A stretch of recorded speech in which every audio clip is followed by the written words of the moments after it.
Hi ನಮಸ್ಕಾರ, ಕವನ ಸಂಚಿಗೆ ಸ್ವಾಗತ. ನಾನು ಪ್ರಸಾದ್.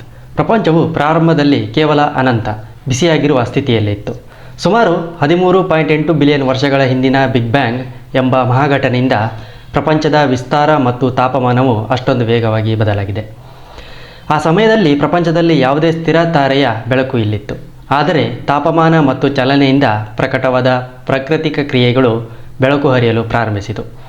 ಈ ಪ್ರಕ್ರಿಯೆಯ ಮೂಲಕ ಪ್ರಪಂಚದ ಬೆಳಕು ಬೆಳೆಯಿತು. ಆದ್ದರಿಂದ ಆ ಕಾಲವನ್ನು ನಾವು ಅಂಧಕಾರ ಎಂದು ಉಲ್ಲೇಖಿಸಬಹುದು. ಈ ಸಮಯದಲ್ಲಿ ಬೆಳಕು ಹೇಗೆ ಹುಟ್ಟಿತು ಎಂಬುದನ್ನು ನಾವು ಅಧ್ಯಯನ ಮಾಡಬಹುದು.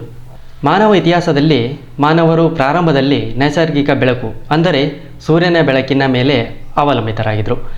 ಆದರೆ ತಮ್ಮ ಜೀವನ ಸುಲಭಗೊಳ್ಳುವಂತೆ ಅವರು ಬೇರೆ ಬೆಳಕು ಸಾಧನಗಳನ್ನು ರೂಪಿಸಲು ಪ್ರಾರಂಭ ಮಾಡ್ತಾರೆ. ಪ್ರಾಚೀನ ಕಾಲದಲ್ಲಿ ಅವರು ಇತರ ವಸ್ತುಗಳಿಂದ ದೀಪಗಳನ್ನು ಹೊತ್ತಿದರೆ, ನಂತರ 19ನೇ ಶತಮಾನದಲ್ಲಿ ಥಾಮಸ್ ಎಡಿಸನ್ ಮತ್ತು ಇತರ ವಿಜ್ಞಾನಿಗಳು ಎಲೆಕ್ಟ್ರಿಕ್ ಲೈಟ್ ಬಲ್ಬನ್ನು ಅಭಿವೃದ್ಧಿಪಡಿಸಿದರು.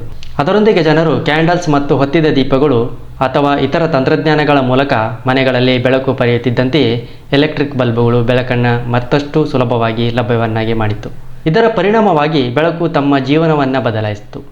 ಬೆಳಕು ಮಾತ್ರವಲ್ಲದೆ ಅದು ಅಧ್ಯಯನ, ಕಾರ್ಯಕ್ಷಮತೆ, ಮಾನಸಿಕ ಚಟುವಟಿಕೆಗಳು ಮತ್ತು ಇತರ ಸಾಮಾನ್ಯ ಕಾರ್ಯಗಳಲ್ಲಿ ಮಾನವನ ಸಾಮರ್ಥ್ಯವನ್ನು ವಿಸ್ತಾರಗೊಳಿಸಿತು. ಇದು ನಿಜವಾಗಿಯೂ ಮಾನವನ ಮುಂದುವರಿಯುವ ಪ್ರಗತಿ, ಸಂಶೋಧನೆ ಮತ್ತು ಕ್ರಿಯಾಶೀಲತೆಯ ಮಹತ್ವವನ್ನು ಪ್ರತಿಬಿಂಬಿಸುತ್ತದೆ. ಆದ್ದರಿಂದ ಪ್ರಕೃತಿ ಮತ್ತು ಸೂರ್ಯನ ಬೆಳಕು ಮೊದಲಿಗೆ ಇದ್ದರೆ, ಎಲೆಕ್ಟ್ರಿಕ್ ಬಲ್ಬು ಆಗಮಿಸಿದ ಮೇಲೆ ಮಾನವನ ಬದುಕು ಮತ್ತಷ್ಟು ಸುಧಾರಿಸಿತು. ಇದು ಇವತ್ತಿನ ಸಣ್ಣ ಮಾಹಿತಿ ಇಷ್ಟವಾಗಿದ್ದಲ್ಲಿ ಲೈಕ್ ಮಾಡಿ, ಶೇರ್ ಮಾಡಿ, ಕಮೆಂಟ್ ಮಾಡಿ.